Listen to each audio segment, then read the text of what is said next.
Калмыкия в числе 12 регионов по открытию пилотных центров военно-спортивной подготовки и патриотического воспитания молодежи. 11 мая на базе Элистинского политехнического колледжа открылся филиал такого центра. В преддверии этого события командир калмыцкого добровольческого отряда «Барс-4» Чимит Джангаев встретился со студентами ЕПТК и провел урок мужества. Джангаев рассказал, как сейчас выпускники колледжа мужественно сражаются в зоне проведения специальной военной операции. А это Василий Эрднигаряев, Александр Путенко и Никита Войтехин. Разработана система подготовки военно-патриотического воспитания молодежи.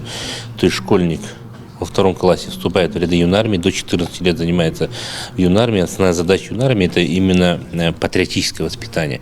Задача центра по исполнению ребенку 14 лет юнармеец приходит в центр, где ему уже дают основные навыки именно по работе с БПЛА, тактическая медицина, работа со стрелковым вооружением. Вся эта насыщенность, как повзрослеет.